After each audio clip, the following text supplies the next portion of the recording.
Chapter 8. After Savannah passed her test the following day, they stopped to eat lunch before going car shopping. For once, the person seating them didn't immediately start talking to Scott as if they'd known him all his life. Once they were seated, Savannah leaned forward, a perplexed look on her face. "Is everything all right?" Scott frowned. "What do you mean? You didn't know the girl who seated us. I thought you knew everyone in the entire state of Montana." He chuckled. "I guess I missed that girl. She must be new to the area." Savannah kicked him under the table. "Ouch. What was that for? You could have said something like, 'I've seen her around, but never really noticed her, because I was saving my heart for you.' Like you would believe a line like that. You're an intelligent woman. You know a girl like her wouldn't have looked twice at a clod like me." He wound his fingers through hers as he looked over his menu. "You really can be a clod, Scott Ward. I'm starting to like you anyway." "When I'm only being a clod and not an ass, you mean?" He grinned, trying to make light of all his mistakes. He knew he was a mess, but he was glad she was seeing past his errors. "That's exactly what I mean." She looked over her menu, trying to decide what she wanted to eat. "What's good here?" He shrugged. "I like just about everything. This is my favorite place to bring." He stopped talking suddenly, looking like he was involved with his menu. "I really like the fried chicken. Some of the best I've ever had." She narrowed her eyes at him. "You were about to say this is your favorite place to bring a date, weren't you?" He sighed and nodded. "Yes, but you weren't supposed to catch on." "What's the longest relationship you've ever been in?" she asked suddenly. She couldn't imagine any woman putting up with him for longer than a month or two. 3 months. She was nominated for sainthood after that long.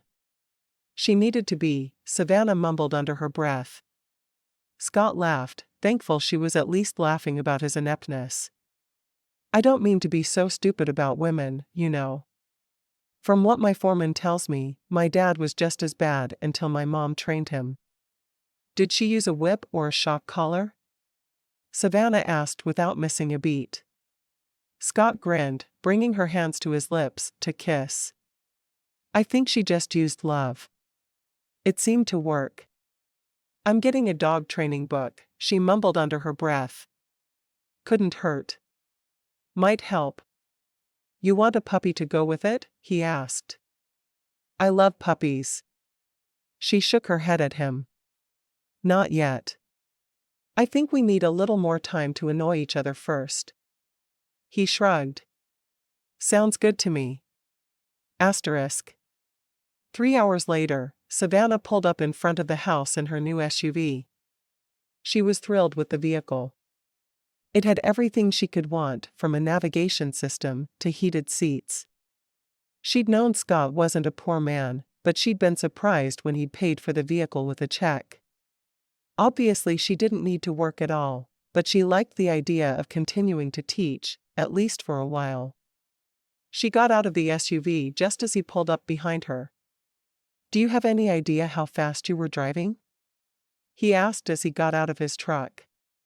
Her speed was starting to scare him, but she always had perfect control of the vehicle. She shrugged. "Speed limit? You were doing 85 in a 70. Is that too fast?" She gave him an innocent look, refusing to back down from his angry stare. "Much too fast. Your speed scares me.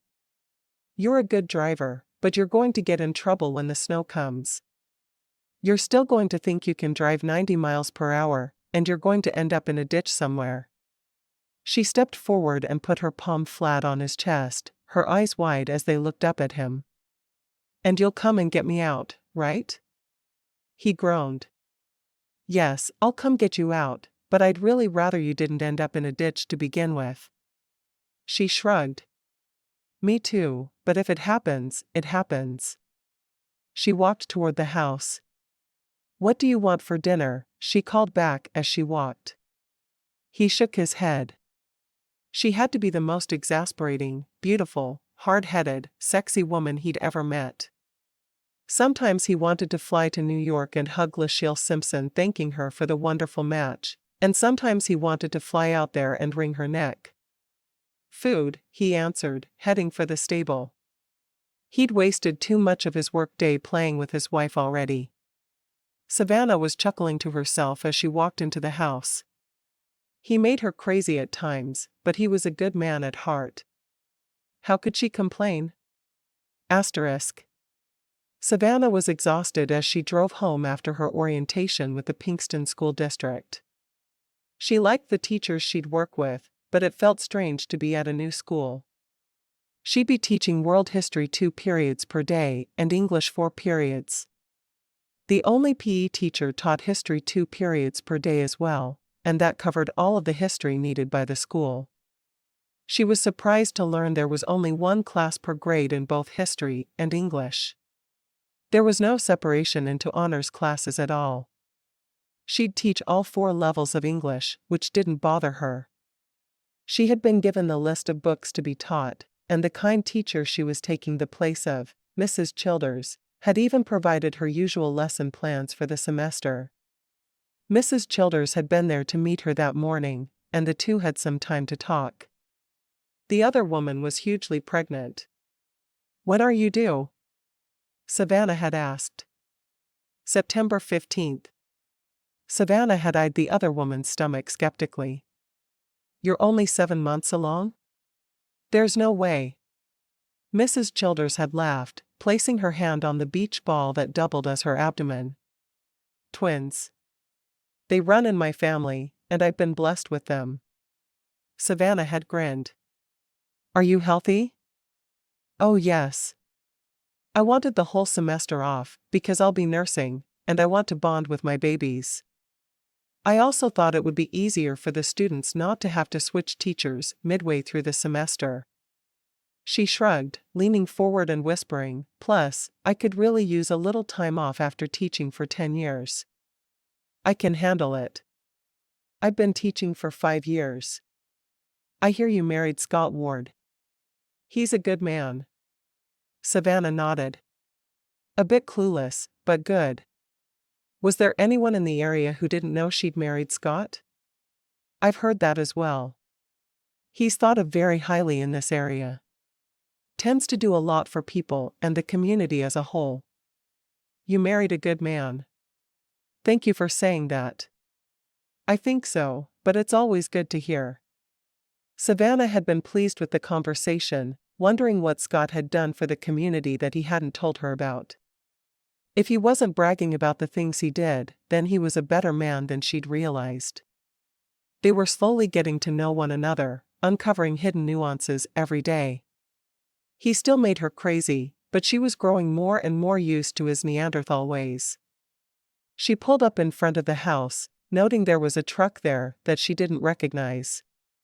Did Scott have friends over? She wandered into the house and found him in the kitchen. He looked at her with surprise. "I didn't expect you yet." She looked at the clock. "It's after 4. I guess I was thinking a full workday, so you wouldn't be here till 5:30 or so." She shrugged. For a teacher, a full workday is 8 to 3. She walked up behind him and hugged him, resting her chin on his shoulder. "What are you cooking?" "The only thing I know how to cook. Bison steaks and baked potatoes." He hated cooking, and had to think about every little thing he did. He needed to get her out of the kitchen so she'd stop distracting him. "Thank you for going to so much work for me. I was planning on cooking when I got home. Tonight's on me." He put the foil-wrapped potatoes in the oven and then turned to her, hugging her close. "It was strange not having you here today. Even though I'm usually out on the range, I like knowing that you're in the house waiting for me." She smiled. He was saying sweeter things every day now. Who would have thought he could have figured out something that nice to say even 2 weeks before? It was so much better than complaining that she had been off working when he didn't want her to. "What's the truck out front?" she asked. "It's a surprise." He pointed to the stairs. Why don't you go straight upstairs and get changed into something more comfortable? Dinner will be ready in an hour. I can finish dinner, she offered, hating the idea of keeping him from what he needed to do. No. You go on.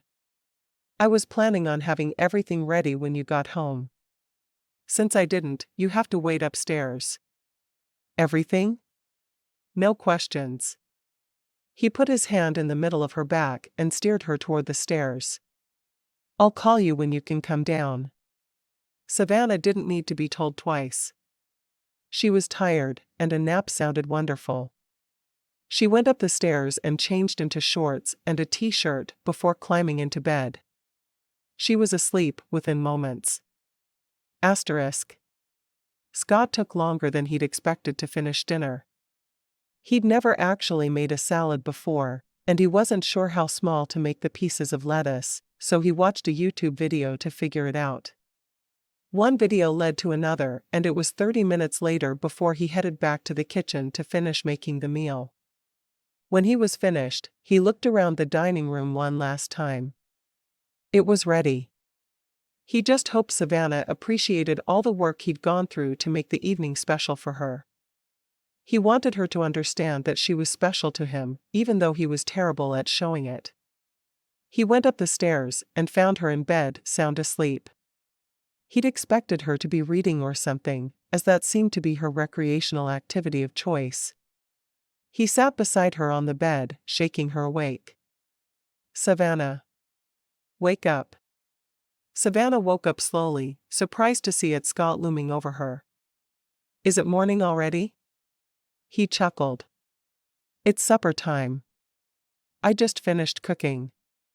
Are you hungry? She nodded, sitting up slowly. I am. They brought in pizza for all the teachers today, but that was a long time ago. She glanced at the clock on the nightstand before swinging her feet to the floor. Thank you for taking care of dinner tonight. The first couple of days back to work are always exhausting. He frowned, not liking the idea of anything making her so tired, but he bit his tongue. He wasn't going to tell her she couldn't work when he knew it meant so much to her. He may be slow at learning these things, but he did learn. Savannah followed him down the stairs, surprised at what she saw. He'd set candles on the table and lit them. Candles? You like to see what you eat. And you like to eat by candlelight because it's more romantic. He pulled her chair out for her. He brought her a plate from the kitchen with a steak and a baked potato on it. Medium well, just like you like it. She smiled, pleased that he'd remembered. It looks delicious, she said as she cut open her baked potato and added butter and cheese. She was surprised to see a salad there as well, but he'd obviously gone all out. While they ate, he asked about her day. Are you going to get to teach any of the Shakespeare plays you like? She shook her head. No, it'll be the same plays I usually teach. I do get to teach Cyrano de Bergerac to my sophomore class though, and that's a favorite of mine. Isn't that the guy with the big nose? He asked. Savannah sighed. That's what everyone asked when she mentioned the play. It's so much more than that. There was a good version done in the early 90s with Gerard Depardieu. It was in French, so you have to read subtitles, but it's worth it. He shrugged. Are there any English versions? Just one, but it's an old black and white, and not very good. The Depardieu version is so much better. She knew he'd never agree to see a movie with subtitles, but she wasn't afraid to talk about how good she thought it was. She would talk about Cyrano de Bergerac all day if she could find someone willing to listen. Are you teaching anything else you're excited about? She smiled, taking his change in subject without offense. I'm teaching world history, first half to one grade and second half to another. Should be interesting. Have you taught history before? She shook her head. No, but I took almost enough hours to be certified in it. I've always loved history. He didn't say anything to that, because to him, history was just a bunch of stories about dead people. He loved science, though, and had excelled in every science class he'd ever taken, particularly biology. The knowledge had prepared him well for ranching. He had majored in management. So you'll be teaching just the first semester? He needed to make sure that hadn't changed. He wanted her home. Yes, I'm going to take over for Mrs. Childers. She's due to have twins on September 15th, so she decided to take the entire semester off. Bethany Childers? He asked. Why? Did you date her too? He laughed. Nope. Not her. I dated her younger sister, though. Of course you did. She rolled her eyes. It seemed as if he'd dated every woman in the entire state sometimes. After dinner, he told her to stay put, and then he cleared the table, putting the dishes in the sink and running water over them. He came back from the kitchen with a box of chocolate. She smiled as she looked at it. They were all milk chocolate-covered caramels. You really listen to me. She jumped up and threw her arms around him. Thank you. He grinned, hugging her back. He took her hand and led her toward the back door, opening it wide. When she stepped out onto the porch, she stopped, staring in astonishment. There was a brand new hot tub sitting on the porch on the opposite side from the porch swing. A hot tub? I talked to Lachelle Simpson, and she told me that water is calming for women, so if I was going to continue to act like a dumb man, I should at least get you a hot tub so you could de-stress. He shrugged. Savannah put her hand over her mouth, trying to hold in the laughter that wanted to bubble up. Thank you for listening to her. She shook her head. Are you trying to get points for being sweet? I'm trying to get back the points I lost for giving you a present I bought for my dead mother and then accusing you of having PMS. I've done some dumb things with women, but I really need a dumb man award for messing that up so badly. She did laugh then, unable to hold it in any longer. She threw her arms around him and hugged him. Thank you. I accept. You accept what? The hot tub? Your apology. I know I'm going to be getting a lot of them over the years, and they don't always have to be this grand. She didn't want him to think that he needed to spend thousands of dollars on her every time he made her mad. So the chocolates would have been enough? Jessie said I needed a big gesture for being that stupid. Scott shrugged. Just so you forgive me, I'm happy. She smiled and nodded. How could I not? She waved her hand toward the hot tub. This is a big apology. And one she really wanted to get into. He walked to the other side of the hot tub and picked up something hidden from her. She smiled. Flowers. Petunias. I love petunias. She took them from him, burying her face in the bouquet. Thank you again. She shook her head at him. What? Why are you shaking your head? I'm forgiving you, but lavish gifts won't always fix what's wrong between us. I know. I just wanted you to see that I really was sorry. He waggled his brows at her. Wanna do some naked hot tubbing? She sighed.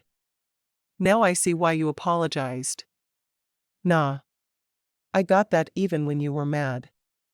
She laughed, the sound making his heart beat faster. You are a mess, Scott Ward. He shrugged. That's what you like about me. I'm not so sure about that. She quickly stripped and got into the hot tub, surprising him. You didn't think I'd do it, did you? She hadn't been sure she'd be able to do it either. He shook his head. Not at all. I'm not complaining though. He followed suit, removing everything and stepping into the tub beside her. He'd thought to bring towels out and have them beside the tub, and he was thankful for his foresight then. She sighed as she sank deeper into the water. This is nice. I think I'll really like it in the winter. He put his arm around her shoulders and smiled. I finally did something right, didn't I? She laughed softly. You sure did. How many people did you get advice from? You don't think I could have thought of this all on my own? He put a hand over his heart. I'm offended. You've wounded me to the quick. I know you talked to Dr. Simpson and Jesse. Who else? He shrugged. Just Jake. He told me I should do it all today while you were gone, and I should cook dinner. The chocolates and flowers were Jesse's idea.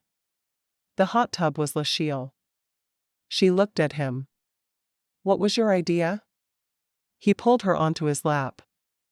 I'm not much of an idea man, but I did come up with the idea of luring you into the hot tub naked all on my own. She laughed softly. Somehow, that doesn't surprise me at all. See? I do have some good ideas. She kissed him. This is the best idea you've ever had. I'm really impressed.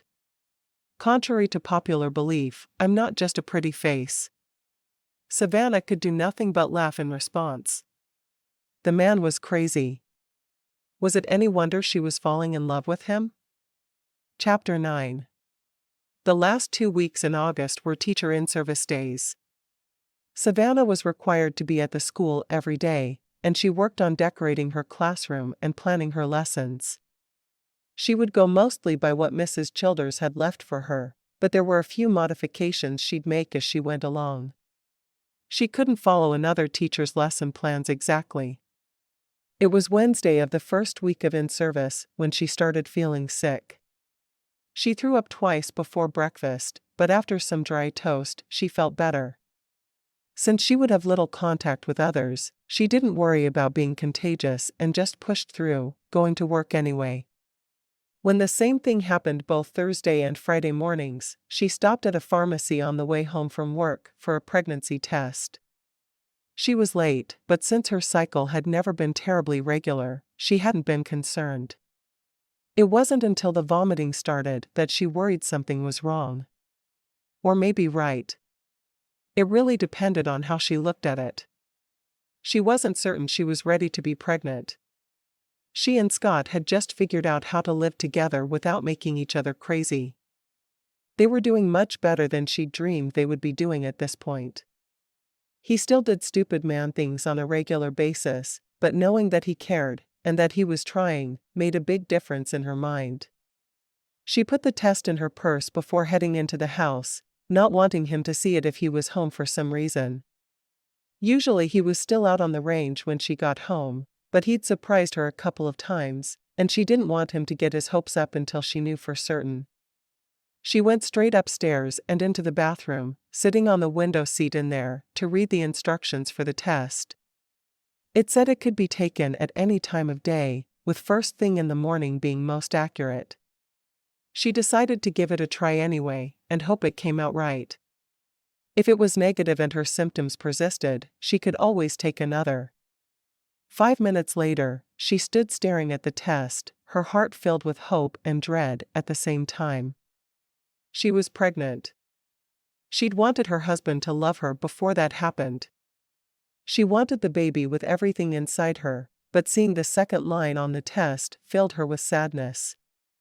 She went into the bedroom and cried, wishing she could feel more positive about her future. After a few minutes, she pulled herself together. Walking into the bathroom, she looked at the test one more time. Taking a deep breath, she made the decision to do something she never thought she would. She would wait to tell Scott.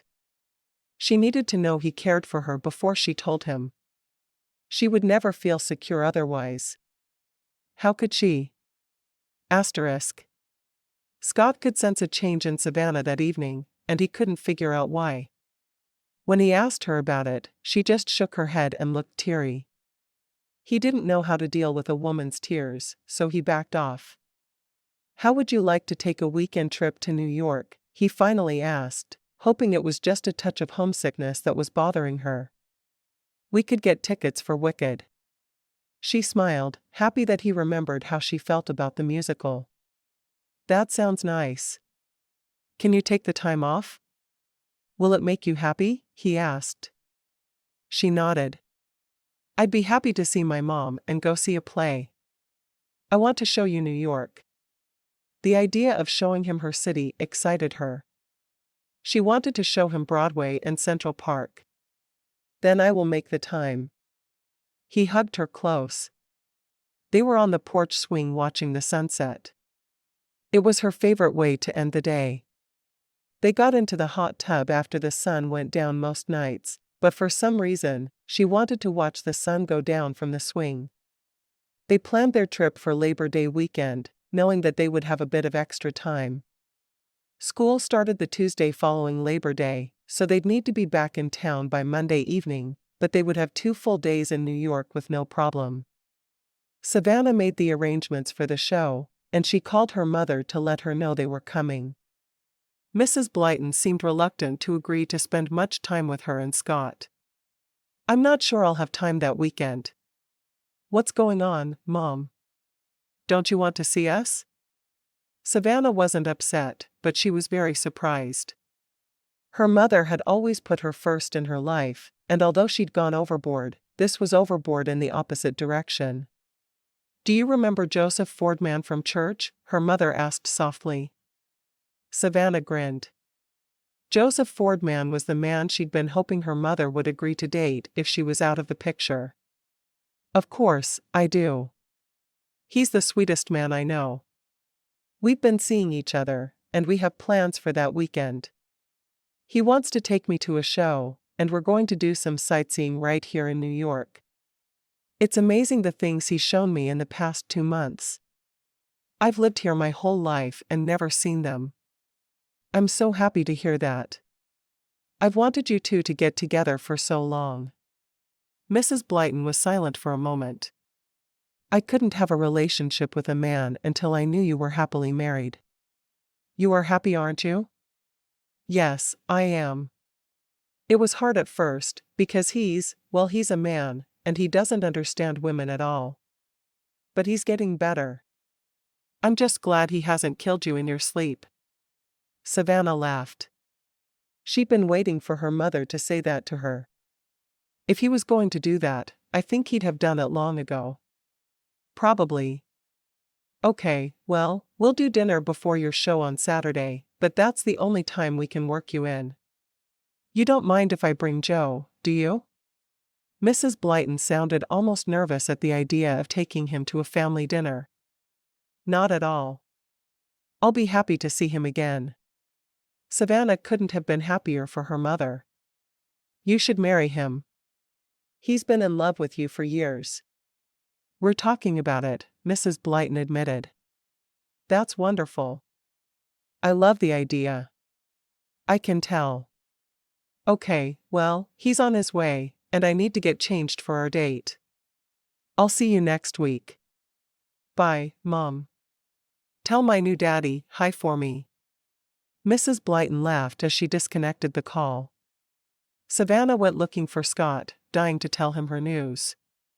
She found him in his office, frowning at his computer. What's wrong? She asked, worried about his frown. Just having some trouble negotiating a good price for a bull I want to bring in for breeding. He grabbed her around the waist and pulled her down onto his lap. A kiss from my wife will fix everything.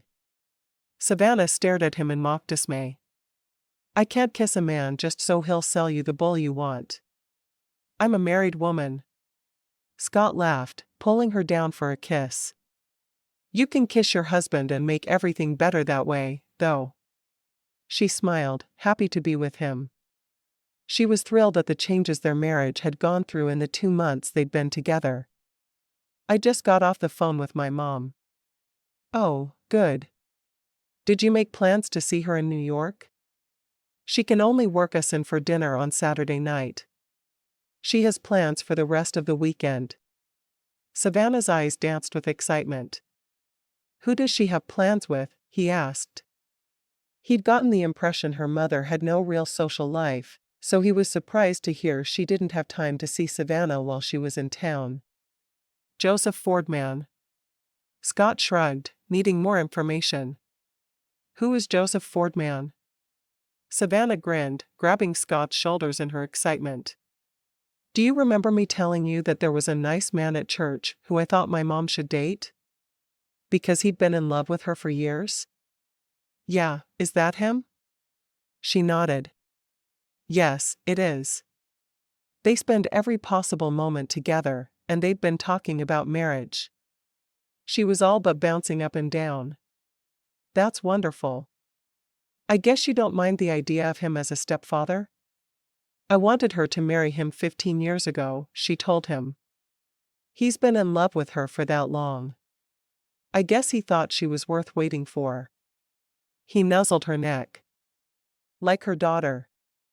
You didn't wait 15 years for me, and don't even pretend you did. She shook her head at him. He shrugged. I did wait for you, because no one else was quite right. No one else was willing to put up with your nonsense, you mean? That too. But think about this, I didn't think anyone else was worth stopping my nonsense for. I've only ever bought a hot tub for one woman, and she's sitting on my lap right now. He nuzzled her neck affectionately. Savannah laughed at that. Well, I hope that's the case. You can't just run around buying hot tubs for every woman you treat badly on a date. Why, half the women in Montana would have hot tubs in their yards if you'd done that. He glared at her. I wasn't that bad on dates. She simply raised an eyebrow and looked at him. Okay, maybe I was that bad on dates, but I didn't care that I was that bad on dates until I met you. And I've gotten better. Admit it. You're a million times better than you were. She brushed her lips against his. I'd have run for the hills otherwise. He grimaced. I'm glad you stuck it out. LaShield did a good job with us, didn't she? I hate to admit it, but she did. You know, we should see her while we're there. Maybe have dinner with her and Sam. He was so sweet about giving me away. I'd like that. We'll have to meet up with them. Asterisk. By the time they left for New York the following Friday, Savannah had a loose itinerary in mind. She knew the things she wanted to show him, and she was excited to have the opportunity. The only hard thing would be hiding her morning sickness from him, but he probably wouldn't notice if she threw up on his feet. The man wasn't known for his attentiveness. During the flight, she kept thinking that she needed to tell him about the baby, but she just couldn't bring herself to do it. She needed to be more sure of him first. Hopefully this weekend would draw them closer together. They'd never had 3 days off in a row where neither of them had to work before. I want to take you to Central Park tomorrow, and I thought we could have a picnic. Okay, she asked. She thought Central Park was one of the most romantic places in the world, and she wanted to share it with him. He nodded. Whatever you want to do. I'm just along for the ride. You're the one who knows the city. He didn't want to sound uncaring, but he really did want to leave it up to her. I talked to Mom and we're going to have dinner at an Italian place in Little Italy tomorrow. We'll have an early meal, because the show starts at 7:30. Of course, that's going to feel like 5:30 to us. She found it strange that she'd adjusted to the new time zone so easily. Eastern Standard had always felt like the right time to her. He nodded. It was weird when I flew in last time, but I wasn't even there for 24 hours. He stifled a yawn. It had been a long, hard day, and they had hours to go before they'd be able to climb in bed. We won't have a lot longer this time, but at least we can do a few things. She knew they wouldn't be making a lot of trips to New York in the near future, with a baby on the way. She didn't think she'd want to fly a lot with a small child either, so this could be their only chance for a long while. She'd made reservations at the Plaza Hotel, because most of the things she wanted to do were right there in Manhattan. She'd never had the opportunity to stay there before, but it had always been a dream of hers. When he hadn't balked at the cost, she'd booked it. Once they were in the cab on the way to the hotel, she felt energized. She'd gotten a bit of a nap on the plane, and it helped her. She'd been exhausted for the past couple of weeks and had felt incapable of ever having any energy again. She knew it was a combination of the baby sapping her energy and the new job, but between the two, it was all she could do to get out of bed in the morning. She leaned forward as far as the seatbelt would allow, looking at everything around her as if she'd never seen New York before. She pointed out things that would be of interest as they passed, talking softly to Scott in the back seat. The Plaza Hotel, where we're staying, has an incredible amount of history if you're interested in that. We'll be close to everything we want to see. We're within walking distance of Central Park, Broadway, Rockefeller Center, Times Square, and even the Empire State Building. She hugged his arm to her, getting more excited by the moment. Are you hungry? We should probably get something to eat tonight. We can't just do room service? Scott asked. He knew he sounded cranky, but he hadn't been able to nap on the plane. He was tired. He needed sleep more than he needed food or anything else. Oh, sure. If you're tired, we can do that. Savannah was disappointed. She knew she wouldn't be able to eat much for breakfast, so having a nice dinner that night was appealing. No matter though. They could eat in their room, and she would just deal with her morning sickness the following morning. She wished she'd had the forethought to pack some crackers. I'd like that, if you don't mind. He studied her face, worried that he'd offended her. He needed to remember not to be so blunt all the time. If she really wanted to go out, he'd do it. He just wouldn't be very happy about it. After they'd checked into the hotel, he sat down in the room to peruse the room service menu. Are you sure you're okay with eating in the room? I don't want to disappoint you. She smiled. We have all weekend. We can eat here. It's really not a problem. Scott smiled at her. Thank you for understanding. I don't know what I did to deserve you, but I thank God for you every day. How could she be angry with him? He still slipped up, but at least he was learning the right things to say when he did. He was shaping up to be a better husband than she'd dreamed he could be. Asterisk. Saturday morning was difficult for Savannah. It was the first time they'd been in such close quarters in the morning. Usually Scott milked the cows while she emptied her stomach, but that day he was just in the other room, listening to her. When she came out of the bathroom, his face was concerned. Are you all right? Do we need to cancel our plans and stay in? He wasn't sure if he should touch her to make her feel better or run far away so he wouldn't catch whatever she had. She shook her head. I'll be fine. I think something we ate last night must not have agreed with my stomach. It was kind of true. The food was disagreeing with her now, but it was only because she was having morning sickness. Do you want breakfast? I can order room service. Savannah couldn't help but be impressed with the way Scott was doing everything he could to make her feel better. I think some tea and some dry toast would help a lot. He hurried to the phone and ordered himself a huge breakfast and requested toast and tea for her. She lay still on the bed while she waited for her stomach to settle. When the food arrived, the smell of his bacon sent her back into the bathroom with another bout of nausea. She wasn't sure how much longer she could hide her pregnancy without him getting overly worried. When she came out of the bathroom, he had the table set with her toast and her tea on one side and his meal on the other. He was hovering beside the table, obviously concerned.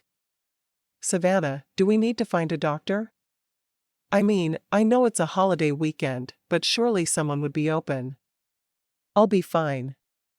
She sat down at the table and slowly ate her toast, her stomach rolling a couple of times but thankfully not fighting her too much. After they'd had breakfast, she was feeling fine again. I was thinking we could go to Central Park for a picnic today. Would you like that? She had seen the carriage rides a million times, and never taken one. To her it was something romantic you did with your significant other, so she'd never been willing to do it with her mother or a friend. If you're sure you can handle it. I'm worried about you. I'll be fine. Let's stop at a deli on the way, and we'll get some sandwiches and some potato salad. Now that her stomach had calmed down, she was ravenous. He shrugged, not sure why she was so intent on having a picnic when she was clearly sick, but he'd learned not to question the things she did that made no sense to him. Once they got to the park, she sat down in the grass, wishing she'd had the foresight to bring a blanket. He looked around him in wonder. You'd never know you were in the middle of a huge city. I think that's my favorite thing about Central Park. It's just like this hidden little paradise in the middle of a concrete jungle. I love it here. Mom and I rode the subway here every Sunday afternoon after church. We'd pack a lunch and just sit and soak up nature. Central Park and Broadway are the two things I miss most about the city. He watched her skeptically as she took a huge bite of a sandwich and then ate chips as well as pickles. Obviously, she was feeling better. I'm glad you're not sick anymore. Savannah almost blurted out about the baby then, but she wanted to wait at least a little longer. She would never be able to trust his feelings if he didn't say anything until after she told him she was expecting. Me too. I wouldn't want to ruin our time here. After lunch, they threw away their trash and walked along the sidewalk.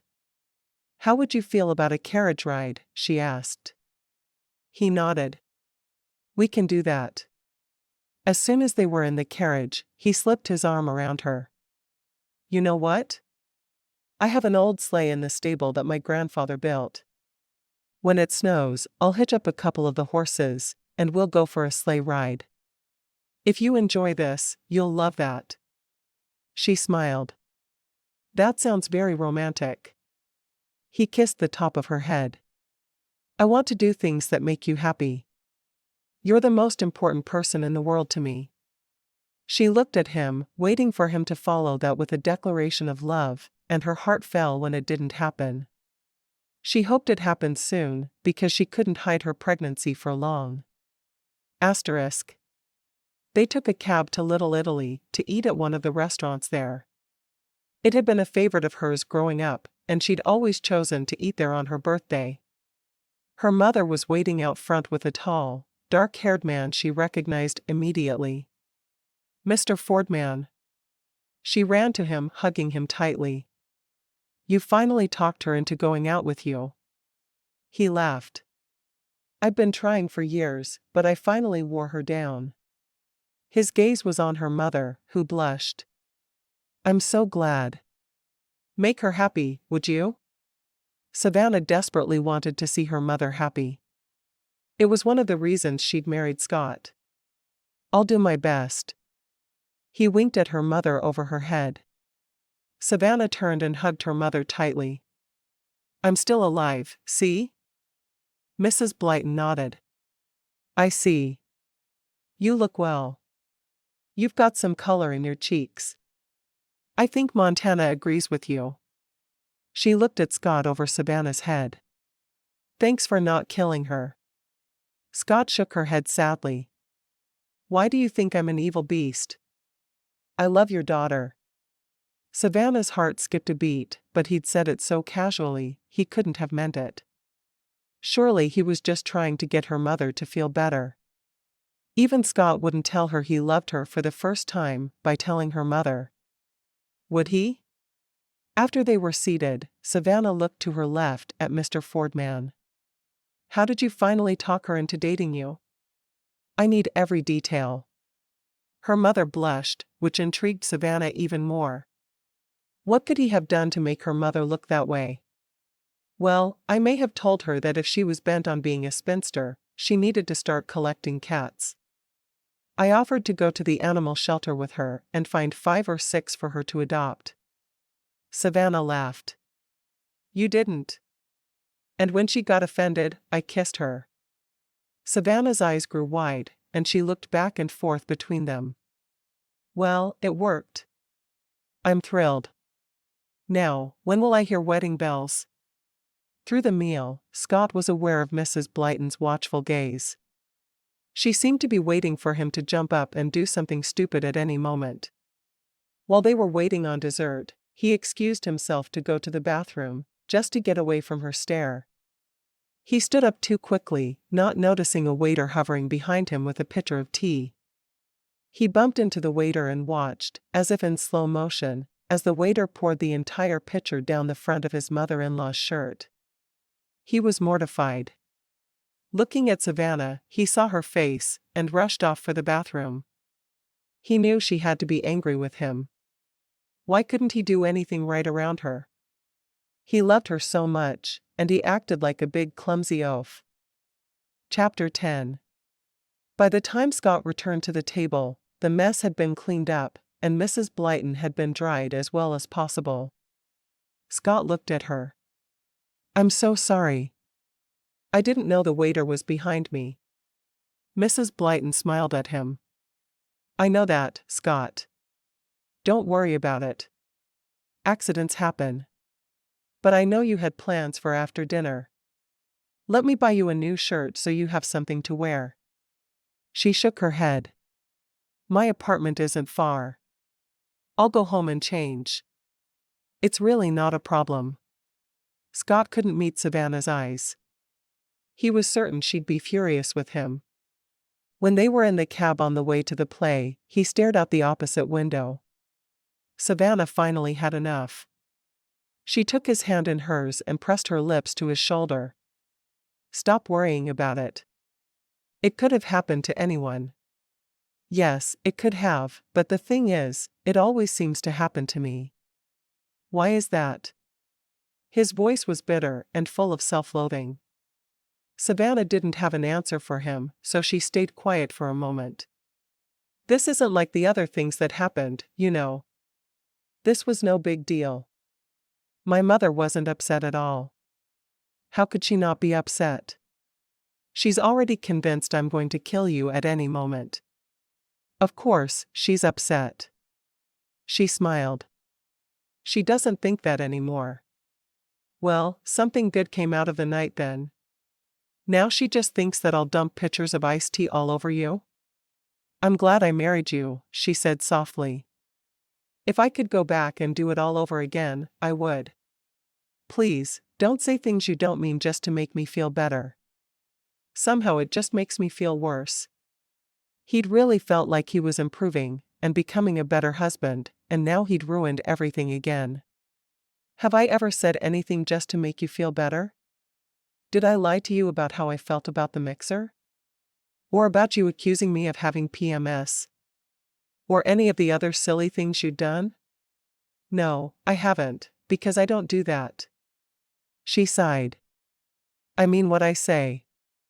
If I were to go back in time and know exactly what would happen between us, I would marry you again, and I wouldn't hesitate."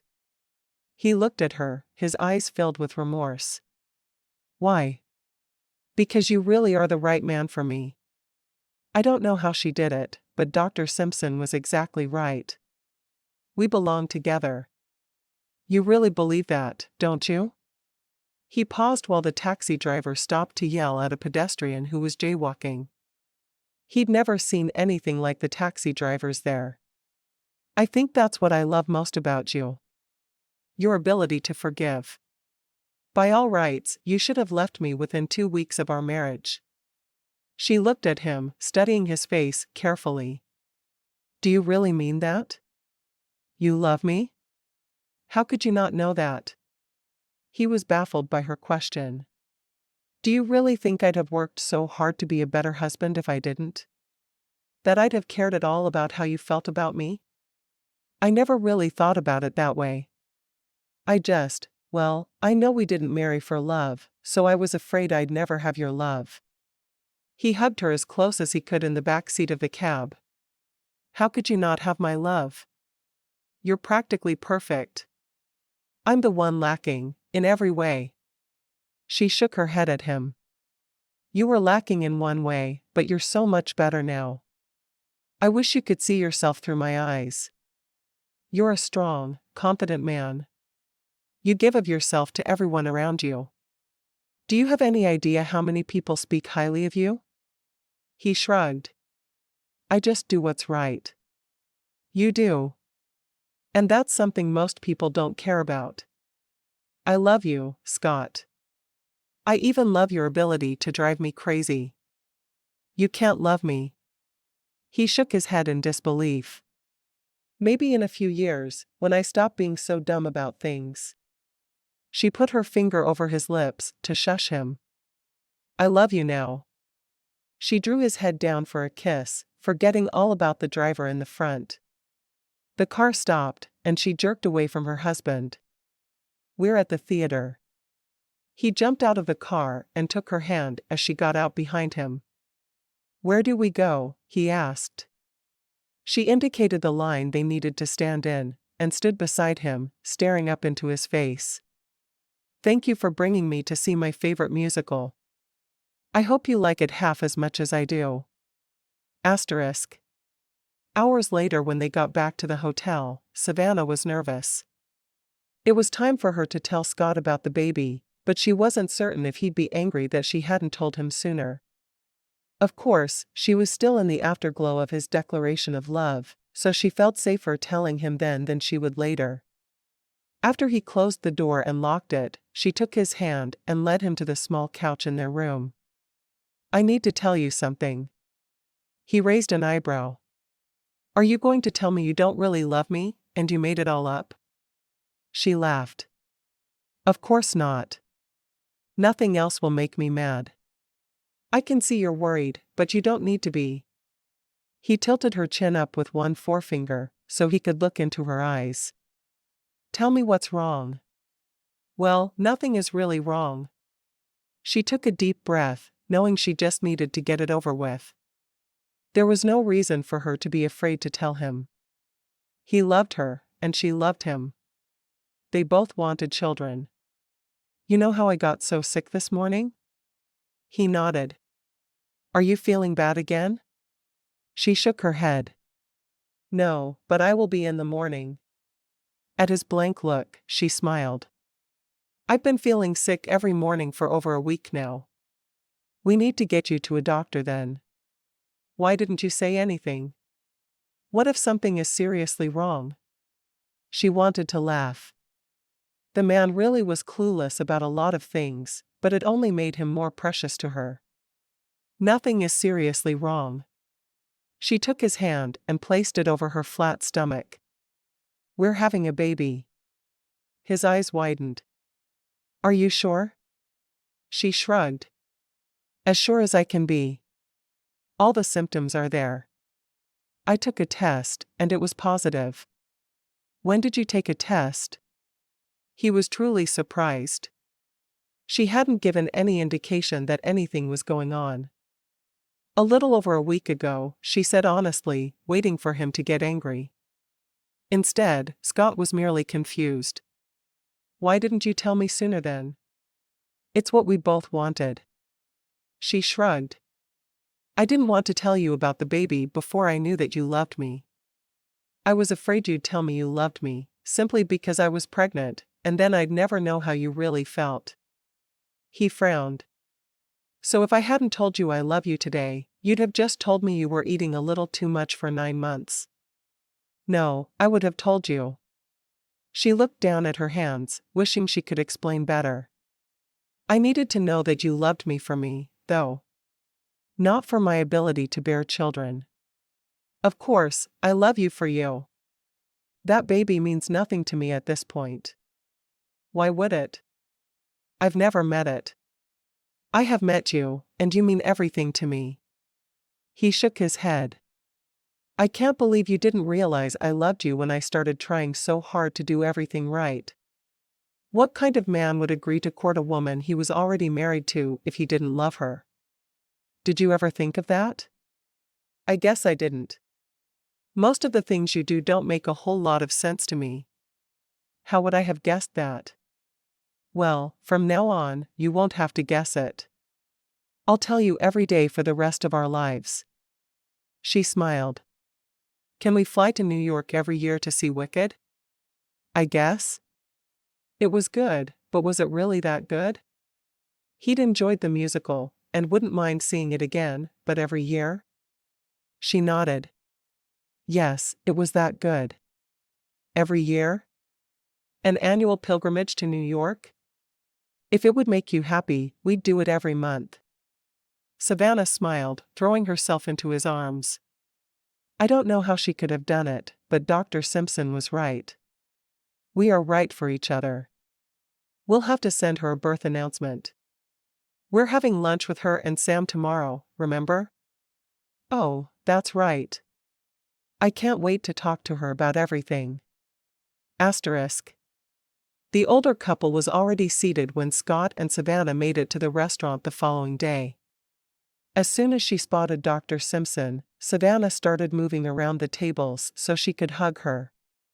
Dr. Simpson had her arms wide before she got there. It's so good to see you. Savannah smiled, pulling back from the embrace. Thank you so much for everything. Scott and I would never have made it through without your help. I'm glad to hear things are going better for you. He's a good man, like I said. He just has his quirks. Savannah laughed. That's putting it kindly, and I appreciate that. Scott had just caught up with his wife and was shaking Sam's hand. Good to see you again, Sam. Sam nodded. You too. The two men took their seats, looking at the women as if they wondered if they'd ever take theirs. You're happy? It wasn't a question Sam was asking. He was announcing that the young couple was happy. Scott nodded. We are. Savannah has been very good for me. You've been good for her too. She's got a glow about her now she didn't have back in June before you married. Scott studied Savannah and realized the other man was right. Are you two ever going to sit down? He asked. Both women laughed. I guess we should, shouldn't we? Lachelle asked. Once they were seated, she looked at Savannah. So tell me everything. What are you due? Savannah looked at Lachelle in shock. How did you know? You have a glow that I've only ever seen on the faces of pregnant women. There's a special beauty. Babies should be here at the beginning of April, Savannah said with a smile. I only told Scott last night. Lachelle looked at Scott. Congratulations, Daddy. Scott grinned, his eyes drifting to Savannah. Thank you. I can't wait. Sam laughed. So that's the difference in her face. It's not that she's in love, which of course she is, but it's the baby. I understand now. Savannah looked at Scott. We have to see my mom one more time while we're here. We need to tell her about the baby in person. I don't think she'd forgive us otherwise. Do you think she's home? We could go by after lunch. I'll text her and see. Savannah quickly texted, ignoring the conversation around her for a moment. She said we can come by in an hour or two. Scott nodded. We'll go straight to her place from lunch then. Savannah looked at Lachelle, telling her excitedly about her mother's new man friend. She just needed you to be settled, so she'd feel comfortable dating again. She should have done it years ago. She should have, but she didn't. I'm just glad Mr. Fordman waited for her. He probably shouldn't have. Savannah briefly explained about the number of years Mr. Fordman had waited. He's a good man, and he's perfect for my mother. It sounds like it. Lachelle smiled at Sam. Looks like my work here is done. Savannah looked at Lachelle. Do you have any other matches in the works? Lachelle grinned. I always have matches in the works. I wouldn't be a matchmaker if I didn't. Asterisk. Savannah knocked on her mother's door, her hand in Scott's. Are you going to tell her, or should I? She asked. Scott shook his head. With the way your mother feels about me? I'm not telling her. She laughed. She doesn't hate you as much as you think she does. When the door opened, her mother stood there with a smile. Come in. I didn't think we were going to see each other again while you were here. I know. Savannah walked into the living room and took a seat on the familiar sofa. Her mother's apartment was tiny even by New York standards. I just needed to tell you something, and I thought it was best if I said it in person. Mrs. Blyton put her hands on her hips, looking back and forth between Scott and Savannah. You two aren't getting a divorce, are you? Now that I've decided to like Scott, I'll have to protest if that's what you want to tell me. Savannah chuckled, shaking her head. No, that's not it, but I'm sure Scott is pleased to hear that you like him now. Well, what do you want to tell me then? I only have 20 minutes before Joe arrives. Savannah wasn't sure if she should be thrilled or offended with the way her mother was always ready to push her away now, so she could be with Joe. You're going to be a grandmother. Mrs. Blyton's face lit up. Really? A baby? When? April, Savannah answered with a grin. It works out just perfectly that I'm only teaching the first semester. It does. Mrs. Blyton looked at Scott. I guess we'll need to find a way to get along now. I can't have the father of my grandchildren hating me. Scott was taken aback. I never hated you. I thought you hated me with your constant talk of me killing Savannah. Oh, that was just to warn you not to do it. If you thought if she died, I'd immediately point the finger at you, you'd be more protective of her. Scott shook his head. I will never understand how the female mind works. You don't have to. Mrs. Blyton hurried over to hug her daughter. I'm thrilled for you. I really couldn't be happier. She turned to Scott, hugging him as well. Just be good to my daughter and grandbabies. I won't ask anything more of you. Savannah smiled as she watched her mother and Scott embrace. She wanted there to be peace between them. If not for her sake, then for the babies. Will you come out and visit us when the baby's born? Of course, I will. Mrs. Blyton smiled. I'll have to bring Joe with me, though. We're getting married. Savannah jumped to her feet, hugging her mother again. Oh, that's wonderful, Mama. Nothing would make me happier. Scott watched mother and daughter together, pleased with his life. He'd gone to Lachelle with a hole in his life that desperately needed to be filled. She'd done so with a vengeance. Even though Savannah would be working for a while, he wouldn't change a thing about her. She was the woman he needed, just as she was. Epilogue. Sam wandered into Lachelle's home office. What are you working on? He asked. Lachelle looked up from the scrapbook that was open in front of her. She'd pasted down pictures of Scott and Savannah separately, and then a wedding picture. She had just finished adding the picture the couple had mailed them of their new baby, Caden. I'm updating my scrapbook with our first matrimony grandbaby. Isn't he adorable? Now, Lachelle, you know you can't just adopt every baby that comes from a matrimony match as our grandbaby. Think of how many gifts she'd be buying at Christmas. Lachelle's eyes lit up at the thought. I really don't see why I can't. You always tell me to do whatever makes me happy. Having dozens of grandbabies will make me happy. Sam shook his head. With as quickly as those two had a baby, there would be way too many. I'm going to have to put my foot down, Lachelle.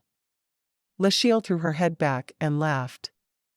I don't know who you think you're married to, Sam Simpson, but you know that's not going to work on me. I'll collect all the grandbabies I want. Tyson isn't having babies fast enough to suit me.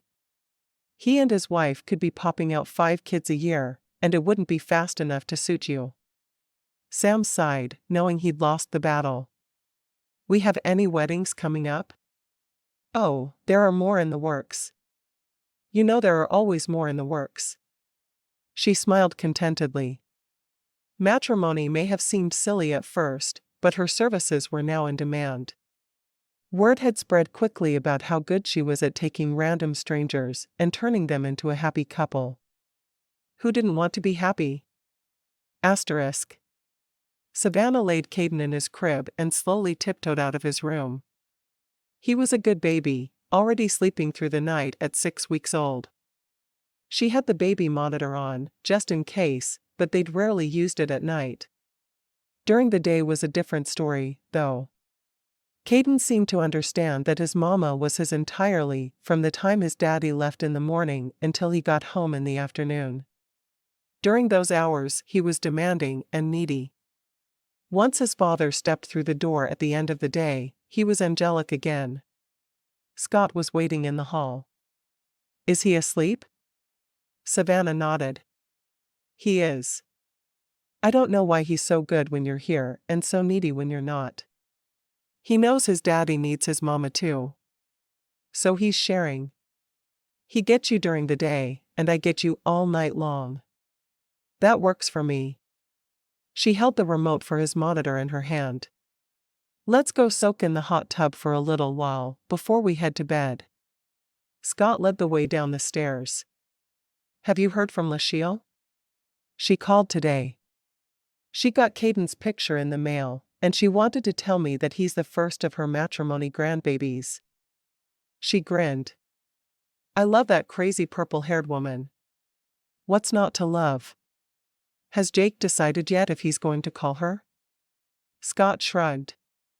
"We only talked about it that once, but I think he's leaning toward it. He wants to make sure whomever he marries isn't just interested in him for his money, and he doesn't know how to do that any other way, except deceiving his bride. Deception isn't an option. Well, I hope he goes to see her soon, because he would make a good husband."